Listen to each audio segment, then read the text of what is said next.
Na nossa igreja, nós estamos estudando sobre o maravilhoso poder de Jesus. Nos últimos 2 domingos, nós estudamos sobre a tempestade pela qual os discípulos foram deliberadamente lançados a ela pelo Senhor Jesus Cristo. E ali o Senhor, numa palavra de ordem, transforma de maneira imediata e absoluta toda a tempestade da vida deles em bonança. E depois Jesus termina a travessia e vai até o outro lado. E eu tenho algumas fotos, se elas estiverem no jeito, pode mostrar essas fotos. Aí é o mar da Galileia, para você ter uma noção. É um mar porque é um lago de 250, 260 quilômetros quadrados de extensão. E Jesus estava se dirigindo a essa região, na pontinha da flecha, região de Gadara. Essa região de Gadara era uma região de não-judeus. Lá atrás, quando Josué vai fazer conquista da terra, Deus havia orientado para tirar esse povo, eliminar esses idólatras daquela região, mas por alguma razão eles não o fizeram, e agora os gadarenos vivem aí, adoram ídolos e sacrificam porcos aos ídolos. Jesus faz a travessia e na praia dessa região o gadareno desce. Gadara está nas montanhas e ele corre aproximadamente 6 ou 7 ou 8 milhas em direção à praia com uma velocidade impressionante. Era o The Flash daquele tempo, o Bolt daquela ocasião, era esse menino aí. E ele desce correndo ao encontro do Senhor Jesus Cristo, e nós conversamos sobre isso. Quando aquele moço fala para possesso de demônios, os demônios, usando a boca daquele moço, dizem: Jesus, Filho do Deus Altíssimo, o que viestes fazer aqui, atormentar-nos? Por favor, nós te pedimos, não nos tire dessa terra. E ajoelhado, esses demônios adoraram o Senhor.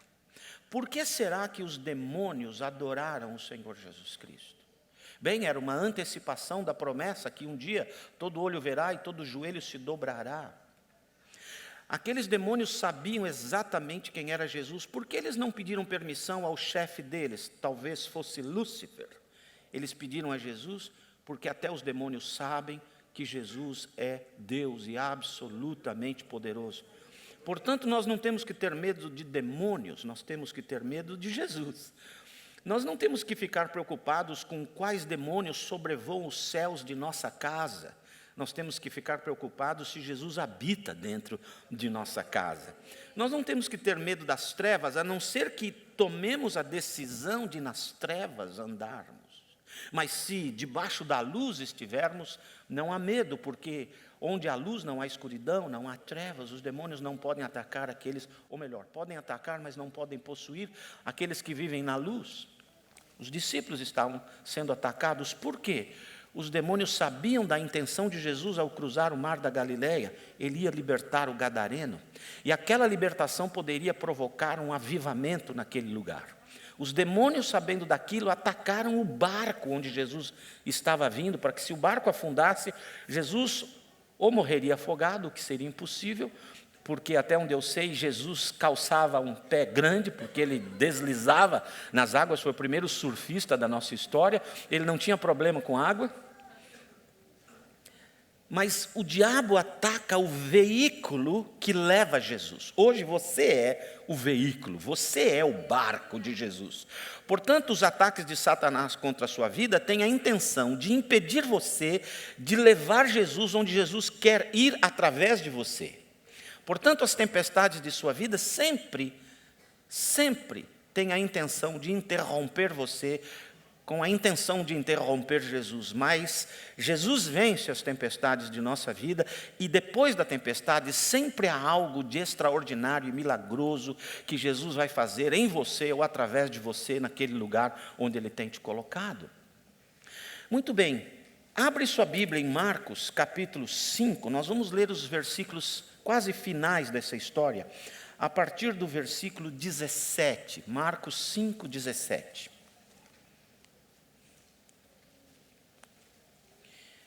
Amém?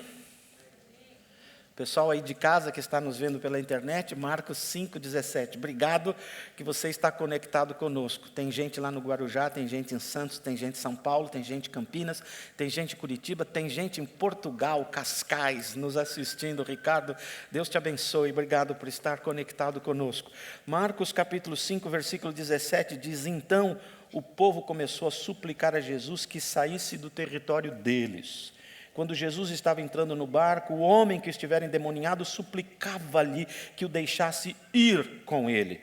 Jesus não o permitiu, mas disse: vá à tua casa, para a sua família, e anuncie-lhes tudo quanto o Senhor fez por você, como teve misericórdia de você.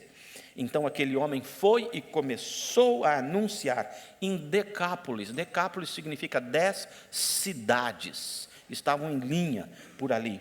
O que Jesus tinha feito por ele, todos ficaram maravilhados. Senhor Jesus, dá-nos a graça de entender a sua palavra hoje. E que ela, a sua palavra, produza em nós transformações, restaurações, modificações, curas, nova visão, nova perspectiva de vida para cada um de nós. Nos abençoe nesta hora. Tira da nossa mente todo e qualquer obstáculo à chegada de sua palavra. Tira do nosso meio toda e qualquer coisa que possa nos distrair, fazendo com que a nossa mente, a despeito do nosso entorno, a despeito dos ruídos que possam surgir em volta de nós agora, faz com que nossa mente esteja absolutamente focada naquilo que o Senhor deseja falar conosco, comigo, com cada um de nós. É a nossa oração, no nome poderoso e forte de Jesus. Amém e amém. Amém? Olha algumas coisas importantes nesse texto. Primeiro, toda a cidade suplicava Jesus: vá embora. O gadareno suplicava Jesus: deixa eu ficar com você. Por que a cidade suplicava: vá embora? Algumas possibilidades. Primeiro, questões econômicas. Para evangelizar nós perdemos 2.000 porcos. Imagine se evangelizar 100 na nossa cidade. Questões econômicas. Segunda possibilidade, questões de medo. Como aquele povo adorava ídolos e para os quais sacrificavam porcos, nós vamos perder o objeto do sacrifício, os deuses ficarão irados e nos matarão. Então é melhor que esse provocador de suicídio coletivo da torcida, não, dos porcos, nada a ver com torcida, melhor que ele vá embora, senão os deuses ficarão bravos conosco, porque nós não vamos ter o que dar para eles, eles gostam de porcos. Várias possibilidades. Mas certamente Satanás estava trabalhando na mente daquela população, dizendo para eles: expulse Jesus daqui, senão vai acontecer tudo isso. E aquele povo então decide: vai embora, Jesus. E Jesus, sendo Jesus, vai embora. Por quê? Deixe-me dizer uma coisa para você. Você sabe qual é o maior poder de Jesus? Você sabe qual é o maior poder de Jesus? É o poder de não usar o poder. O poder de não usar o poder é o maior poder de Jesus. Qualquer um de nós gosta de usar o poder. Você sabe de quem eu sou filho, rapaz? Você sabe quem sou eu? Você sabe quem é meu pai? Nós temos o desejo de mostrar: olha quem eu sou. Jesus tem o maior poder de Jesus, foi o poder de não usar o poder. Ele disse: ok, tchau. Sendo Jesus. Por quê? Porque Jesus não invade a praia do coração de ninguém que o deseje. Se você não quer Jesus, Ele não entrará no seu coração. Eis que estou à porta e bato: se alguém ouvir a minha voz e abrir a porta, entrarei. Todo aquele que invocar o nome do Senhor será salvo. Os demônios invadem, Jesus bate à porta do coração. Jesus então vai embora. Nessa hora o menino, o ex-endemoniado, agora arrumadinho, de banho tomado, de roupa, porquanto Lucas dizia que ele andava nu também, conversando, ouvindo, entendendo e se fazendo entender, socialmente resolvido, emocionalmente resolvido, fisicamente resolvido, espiritualmente resolvido. Esse menino fala: não, quero te seguir, tudo que você fez por mim, eu quero mais é andar atrás de você. Então Jesus vira para ele e disse: não, vá aos teus e conta como Deus teve misericórdia de você, como Deus foi bom com você. Interessante, o Senhor Jesus Cristo naquele momento decide que o melhor Jesus para aquelas 10 cidades seria o gadareno e não ele. Esse menino vai e anda pelas 10 cidades. E todo mundo vê, peraí, não é o cara que morava no cemitério? Não é o cara que andava nu por aí? Não é o cara que uivava às noites e assustava as crianças antes de dormir? Não é o cara que inspirou aquela música maldita que diz: bicho papão, sai de cima do telhado, boi, boi, boi da cara. Que músicas que a gente cantou para as nossas crianças. Ainda bem que elas estão saudáveis hoje. Mas deve ser inspirado nesse sujeito. Todo mundo sabia que era ele. E quando Jesus manda esse sujeito: vai à tua família e aos teus, quando Jesus usa essa expressão, ele está usando uma palavra grega que se chama oikos. Oikos significa a minha família, biologicamente família, minha casa onde eu moro, a minha vizinhança, os meus amigos e as pessoas que sabem quem eu sou, ainda que eu não saiba bem quem elas são. Quem elas possam ser, quem sejam elas. Não sei qual gramática deu certo agora.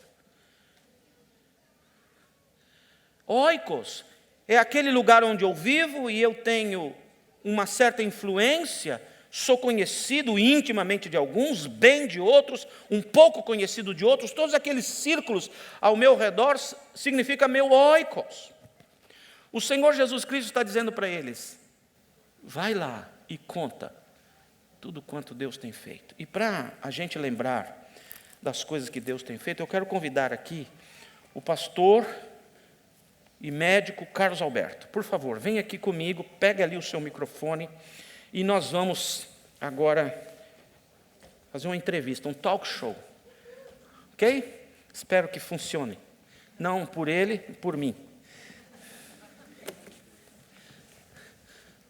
Pastor Carlos Alberto, o senhor, além de pastor, é médico, trabalhou em pronto-socorro durante 35 anos ou mais, viu muitos milagres acontecerem como médico.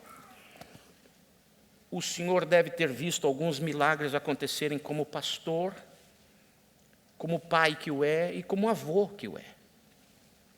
E eu queria lhe fazer uma primeira pergunta. Quais os milagres da Bíblia, 1 ou 2, que o senhor se recorda, Deus fez, e que deles nós devemos nos recordar e ganhar fé nele por causa disso? Há 2 que são relativamente extremos. Um deles é transformar água em vinho na cidade de Caná da Galileia. Porque é um milagre que, a princípio, não é considerado muito espiritual.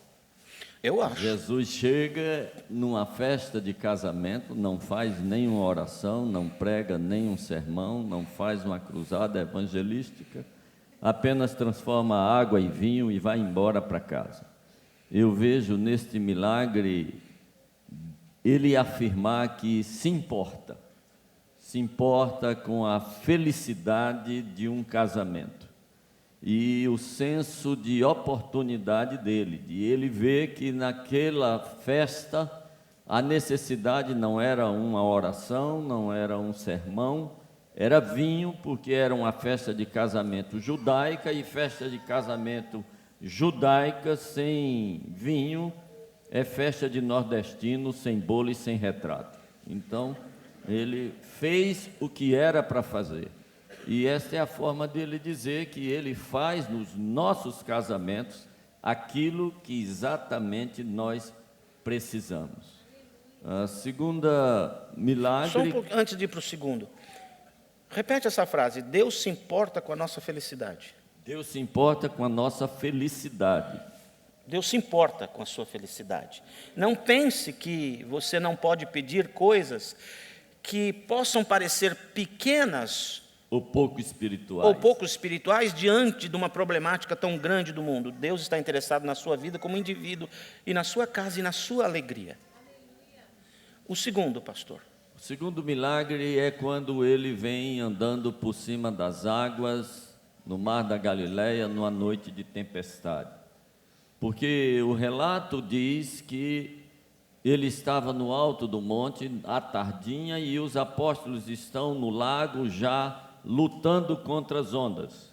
E Jesus vai chegar na quarta vigília da noite, portanto, Jesus vai chegar entre 3 e 6 horas da manhã. O horário dele não é o nosso horário. E segundo, ele não vem do jeito que as pessoas pensavam que ele viria. Talvez alguém pensasse que ele viria numa lancha superpotente da guarda costeira da cidade de Tiberíades, e ao invés disso, Jesus vem andando por cima das águas, e as pessoas olham e veem e têm a certeza que é um fantasma. Então, além de queda, coice. Então, às vezes, Deus nos socorre, mas de uma forma absolutamente diversa daquela que a gente imaginou. Portanto, ninguém formate o modelo pelo qual Deus o vai socorrer. Na Bíblia nós temos o relato de Jesus curando 3 cegos, e ele não cura os 3 da mesma maneira. Um ele diz apenas vê, e ele fica vendo, Bartimeu na cidade de Jericó. Há um outro a quem ele coloca saliva nos olhos, lá na região de Decápolis, e há um outro onde ele cospe no chão, faz lama com cuspe e terra e bota no olho do cego. Então não há como formatar o modo pelo qual Deus vai lhe socorrer. E aí é onde muita gente tem problema, porque estabelece o modo pelo qual Deus deva realizar o milagre, e Deus não é repetitivo. Uhum. Bom, pode aplaudir a Jesus mesmo.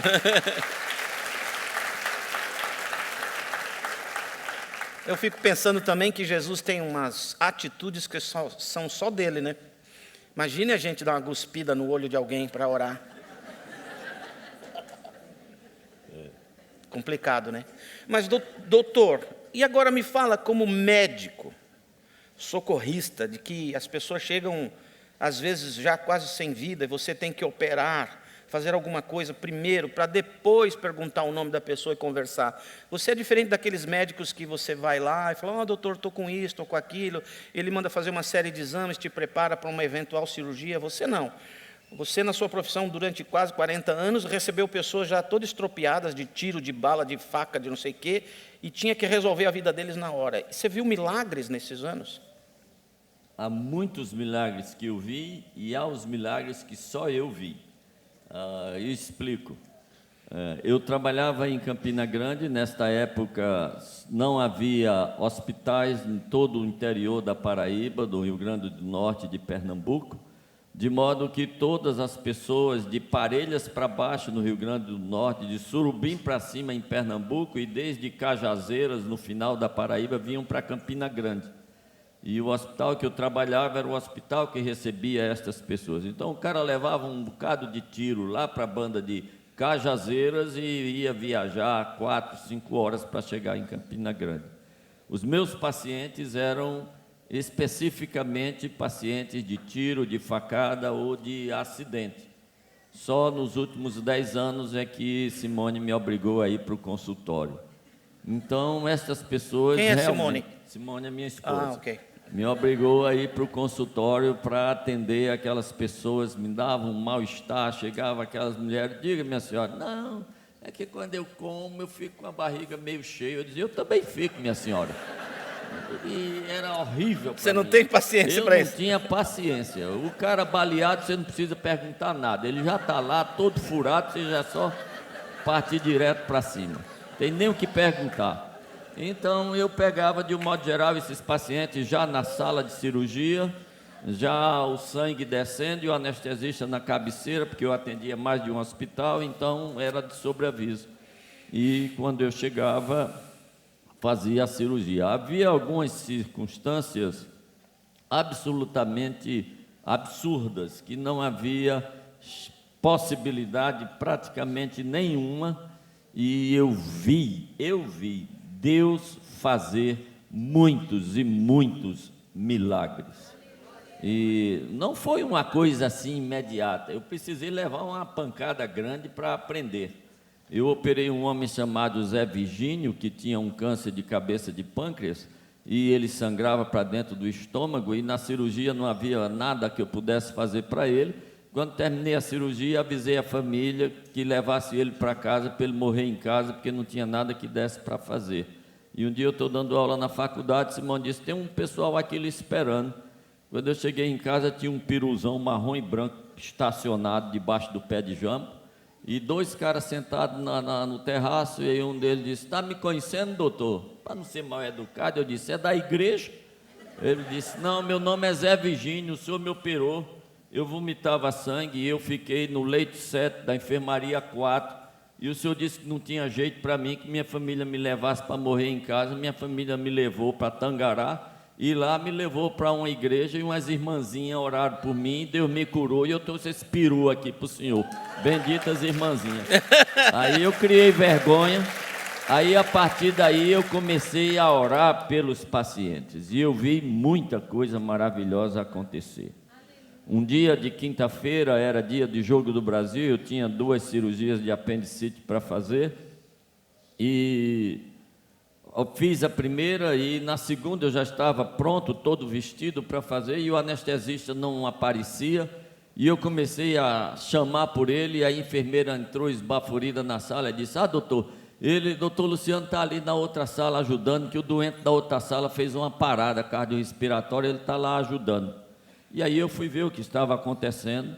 Havia um rapaz que tinha ido operar o braço, que estava torto, e numa anestesia simples, ele fez uma reação anormal e fez uma parada cardiorrespiratória, e as pessoas estavam lá massageando, e sem nenhum resultado. E como eu estava todo esterilizado, de luva e de capote, eu mandei que todo mundo afastasse, passei o iodo no peito, e em 2 bisturizadas eu abri o peito dele, e em poucos segundos eu estava com a mão no coração dele para massagear. Então eu comecei a fazer a massagem no coração. Peraí. O pessoal está fazendo assim, você vai lá, rasga e enfia a mão no coração. É como Entendi. Funciona melhor. Uhum.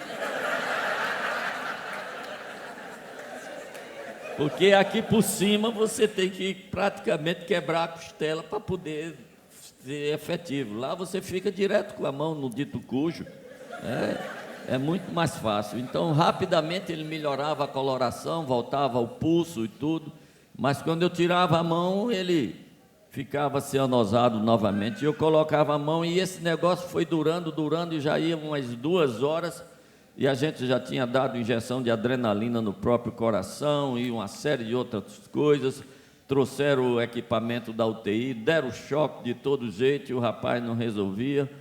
E aí, a essa altura, eu estava com pena do pobre do anestesista, fazia pouco tempo que tinha chegado na cidade, estava chorando. Aí eu disse para ele, tenha paciência que você vai ver o que Deus vai fazer. Por alguma razão, quando eu entrei naquela sala, eu tive a absoluta certeza que nada ia acontecer até que tudo fosse dado por perdido. E aí teve aquela hora que disseram, não tem mais jeito. E eu aprendi a ouvir essa frase, não tem mais jeito, assim, é a hora de Deus. E aí desligaram todos os equipamentos, o médico da UTI foi embora, e todo mundo foi embora, fiquei eu, o anestesista, o meu outro anestesista, e o rapaz, e eu massageando, e o cara chorando, digo, pare, você vai ver o que Deus vai acontecer. E aí eu me lembro exatamente da hora em que o coração bateu sozinho na minha mão, parecia um cururu, parecia um sapo. Bateu na minha mão assim, aí eu tirei a mão, olhei, fiquei olhando para ele, ele ficou tchucu, e foi pegando embalagem. Aí eu disse para o anestesista, olha aqui o que Deus está fazendo. Aí ele levantou as pálpebras e me mostrou as pupilas dilatadas, como sinal de lesão cerebral. Ele disse, mas olha aqui como já está. Eu digo, rapaz, o Deus que bota um coração para bater, bota um cérebro para funcionar. O nome do rapaz era José Hilton. No outro dia ele estava sentado na UTI, tomando café da manhã. E no feriado do carnaval estava de volta para a igreja. Ele era de Goiânia, estava afastado da igreja. Estava na nossa igreja jogando bola num acampamento de carnaval. Então eu vi muitos milagres assim acontecer. Mas vi muitos que ninguém viu. Tá, antes de você me falar, vi muitos que ninguém viu, eu quero saber o que significa isso. Você viu também Deus realizar milagres em pessoas que a gente, humanamente, diria assim, leva. E de repente tem milagre. E em pessoas que a gente fala, Senhor, salva. E ele levou. Um dia eu operei um cara chamado Petrônio, era um ladrão. Estava assaltando uma construção e o cara deu um tiro.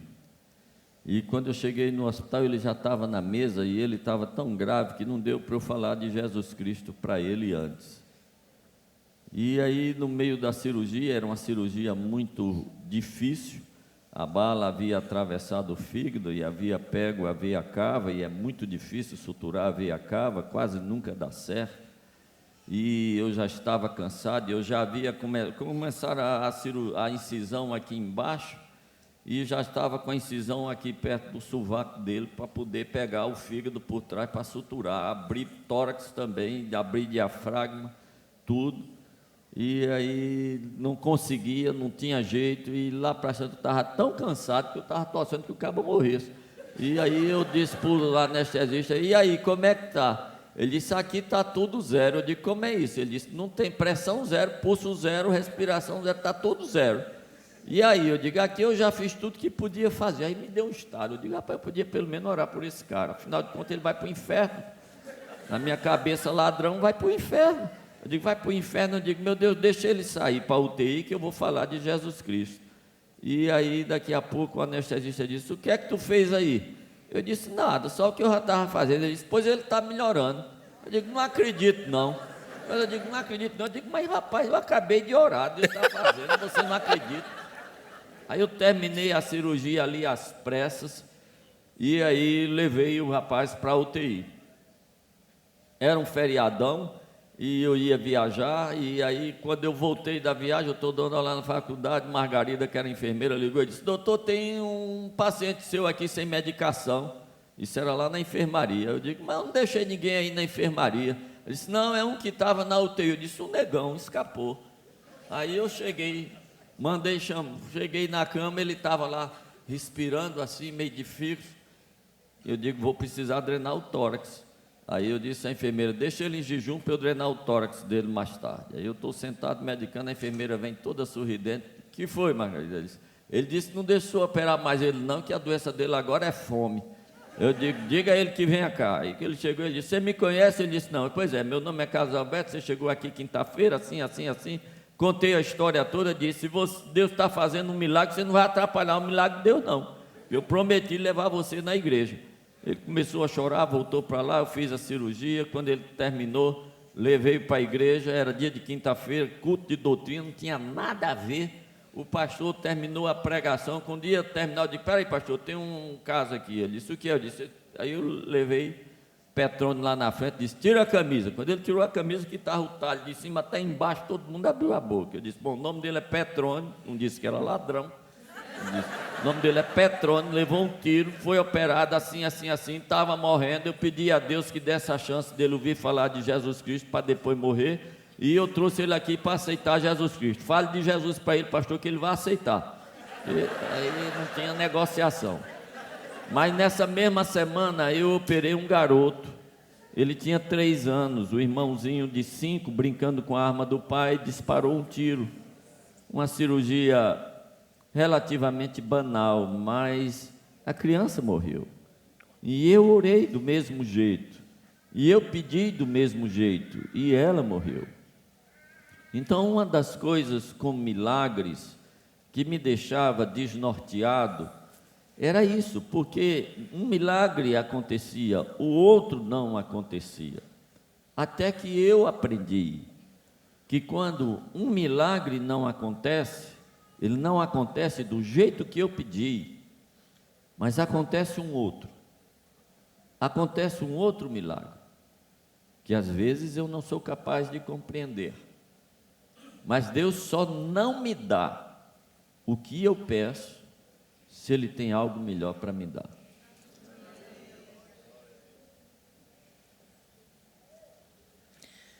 Esse é o milagre que ninguém vê. Não, o milagre que ninguém vê é o milagre do dia a dia. Por exemplo, eu operava um cara desse e todo mundo achava que era um milagre, mas ninguém via o milagre de uma sutura cicatrizada. Às vezes eu tinha que reoperar um paciente e aquele intestino que eu tinha suturado todinho, os pontos não valiam mais nada, muitos deles haviam desaparecido. O ponto de catiguto só durava 48 horas. O que estava segurando o intestino era só uma babinha, só uma aguinha que tinha coagulado. Era só aquilo que estava segurando o intestino, um pedaço do intestino, outro pedaço de intestino, um pedaço de estômago, outro pedaço de estômago. Os pontos duravam pouco tempo. Ninguém sabe daquilo, mas a cicatrização é um milagre. Uma cirurgia de apêndice é um milagre. Mas eu nunca vi ninguém dizer: eu quero um culto de ação de graça, que é uma cirurgia de apêndice. Não, geralmente é um tiro, uma facada, uma virada, um câncer, um negócio. E as pessoas, ora, quero agradecer a cura de um câncer. Mas ninguém agradece ter amanhecido sem câncer. As nossas células, estamos falando de bilhões de células, se multiplicam o tempo inteiro, se multiplicam. O DNA da célula tem mais de 3 bilhões de nucleotídeos. Se um troço desse multiplicar diferente, se mudar a sequência de um A de adenina por um T de timina, um T de timina por um G de guanina, um G de guanina por um C de citosina, só precisa mudar. É outro DNA. Sendo outro DNA, vai dar uma linhagem de célula diferente, vai dar um câncer. Cara, isso se multiplica a cada instante, a cada segundo. E multiplica certo. Por isso que a gente não tem câncer. Mas não vejo ninguém fazer um culto de ação de graça. Não, amanheci sem câncer. Culto de ação de graça porque foi para o trabalho, voltou, levou 5 tiros e o tiro não pegou. Mas ninguém dá um culto de ação de graça porque foi para o trabalho e voltou. Já imaginou o cara que, pastor, culto de ação de graça, o que é? Eu fui para o trabalho e voltei. Que leseira. Mas é milagre. Mas é milagre. E no Brasil está ficando mais milagre ainda. Culto de ação de graça por um casamento que está de pé. Casamento é um regime de confinamento sem data para terminar, com exclusividade de companhia. Meu amigo, é um estresse. Pode repetir o que é casamento? Casamento é um regime de confinamento com exclusividade de companhia e sem data para terminar. E está de pé. O seu está de pé há quantos anos? 61. Casamento? Casamento está 37. O meu está 43, com os 7 de namoro, 50 anos. Meio século esse mano está na minha vida. É milagre, rapaz.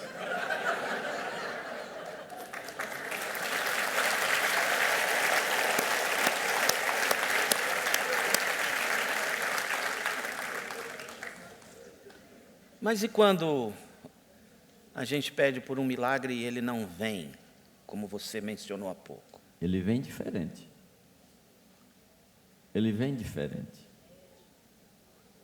O que a gente precisa é saber que Deus não deixa sem resposta. Deus nunca deixa sem resposta. Deus não ignora. Ele diz: contei os passos do teu vaguear, Salmo 56, e as tuas lágrimas recolhi no meu odre. Davi não tem nem ideia de quantos passos deu fugindo de Saul. Deus contou. As pessoas não sabem o quanto choraram pelo ente querido. Deus sabe, porque Ele recolhe no seu odre. O que Ele quer dizer é: se importa. Ele se importa. O milagre que não acontece, deixe-me tomar um caso prático. Porque Deus não fez o milagre e curou Rafa, porque Deus não fez o milagre e curou Davi e Ana, meus netos. Porque Deus os queria. Deus tem planos. Deus tem bom gosto. Deus não só leva daqui bandido, não. Ele leva coisa boa, especial. Tem gente que Ele ama tanto que leva antes do tempo. O pai de Enoque viveu 962 anos. O filho de Enoque viveu 967 anos. Enoque viveu 365. E o texto diz: e Enoque não foi achado, porque Deus o tomou para si. Precisamos entender que Deus tem planos. Deus tem projetos para cada um de nós. Deus nos ama tremendamente. Às vezes Ele nos ama tanto que bate um farnizinho nele, uma impaciência, e Ele nos leva. Ele nos leva, Ele nos quer. A Bíblia diz: preciosa é aos olhos do Senhor a morte dos seus santos. Salmo 116.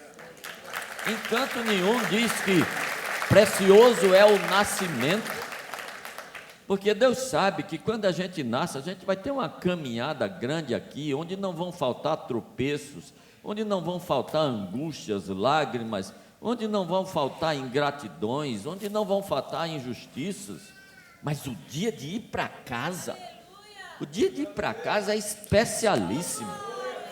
Eu me lembro, Nassif, no dia que eu tive que deixar um adolescente aqui, Eduardo, lá na Virgínia, na casa de um missionário, num programa de intercâmbio, e que eu deixei na calçada dele, eu tomei o carro e eu dirigi em direção a Miami, disse: nega, deita aí que eu vou dirigir, que eu não aguento, meu coração está para explodir. Mas no dia dele voltar para casa, eu fiz 2 faixas. Botei uma na entrada da cidade de Campina Grande e outro na frente lá de casa. Welcome, champion. Você já pensou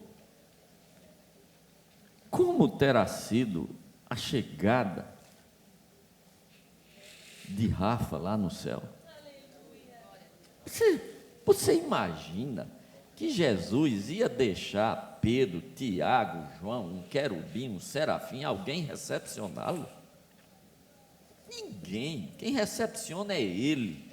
Ele tem o prazer de nos levar pela mão e nos levar ao Pai, e o Pai vai dizer: chegou, filhão, daqui você não sai. Eu não tenho a menor ideia quem está sentando de lado dele na mesa do Pai, sabe? Mas naquele dia foi Jesus.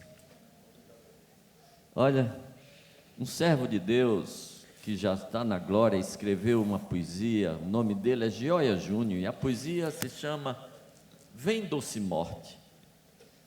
A morte estava se aproximando dele, e aí ele disse assim: vem, doce morte, bem sei que não és o pavor do escuro cemitério, o mistério do sem fim.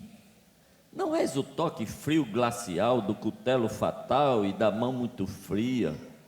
Pintam-te assim, andrajosa, vestida de trapo, a vagar pela estepe da existência, megera desumana, afogar de vingança, arrebatando mães e roubando crianças. E como és diferente!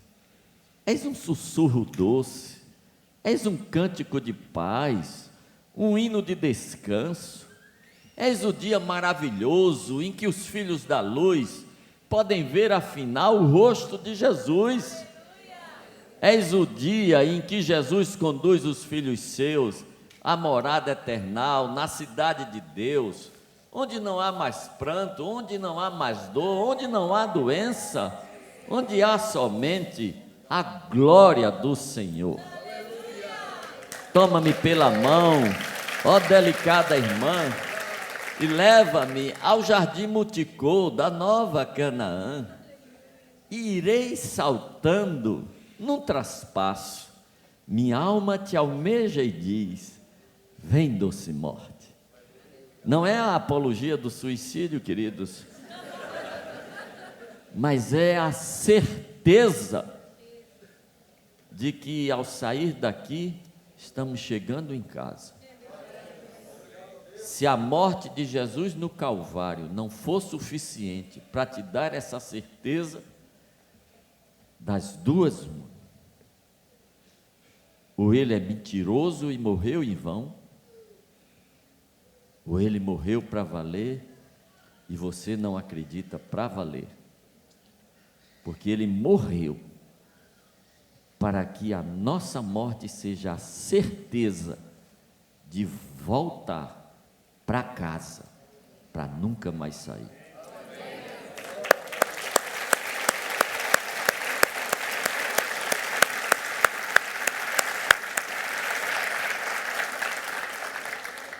Eu gostaria de continuar esse bate-papo, mas os nossos patrocinadores estão dizendo que já tem que acabar. A gente continua comendo feijoada ou churrasco. De verdade, seria muito bom se a gente continuasse esse papo, porque eu queria falar com você sobre, ele está lá. Seus netos, que faleceram também, estão lá. E o que a gente faz com as saudades? Saudade é a dor dos privilegiados. Saudade sente quem ama. Saudade deixa quem foi amado.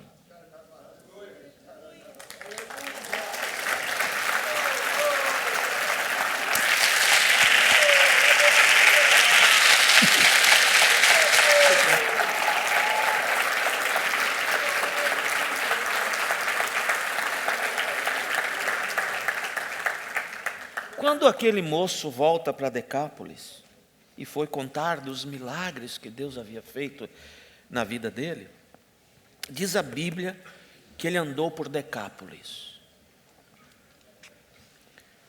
David, se você tiver imagens, pode jogar as imagens de Decápolis. 10 cidades.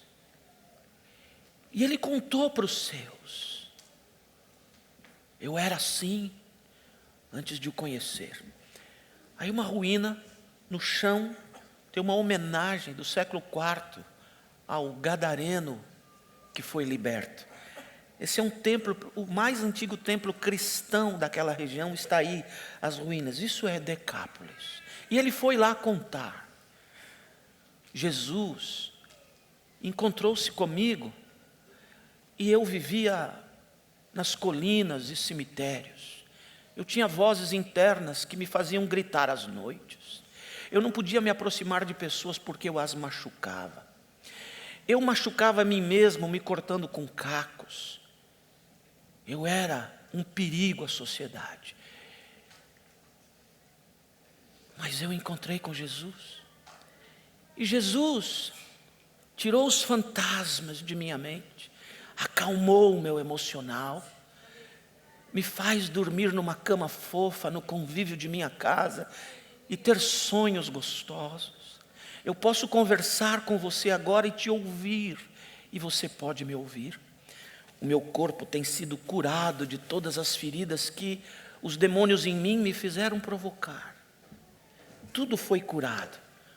Eu agora sou diferente, porque eu encontrei Jesus. Para quem recebeu o boletim, lá atrás do boletim está escrito assim: quem eu era antes de conhecer Jesus, quem eu sou agora depois de conhecer Jesus. O meu incentivo a você é que você pegue esse boletim e faça um exercício em casa. Quem eu era antes de conhecer Jesus? No que tenho me tornado? Escreve isso. Se você conseguir escrever com 10 linhas de cada lado, só 10 linhas de cada lado, então você pode dizer aos outros, no seu oikos, porque no seu oikos todo mundo já te conhece, e agora eles precisam conhecer o novo você. Você tem Jesus, você tem que ser novo. Você tem Jesus, o seu caráter tem que estar sendo mudado. Você tem Jesus, a sua honestidade tem que ser ilibada. Você tem Jesus, a sua palavra nunca mais é mentirosa. Você tem Jesus, você não frauda ninguém. Você não mente, você não rouba, você paga as suas contas, se não pode, vai lá e diz, não tenho como. Se você tem Jesus, as pessoas devem perceber que você está mudando. E o que Jesus está dizendo, vai à tua casa, vai a teus amigos, conta para eles como Deus tem sido bom com você. Amém? Recebeu a palavra de Deus hoje? Amém? Gostaram desse formato aqui? Quem sabe a gente repete com essa sabedoria toda de pastor, doutor, pai, avô Carlos Alberto. Obrigado, pastor, doutor, Deus te abençoe.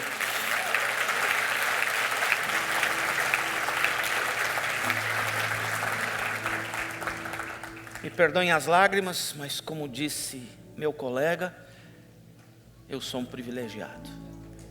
Deus os abençoe, uma excelente semana. Cante esse último hino conosco.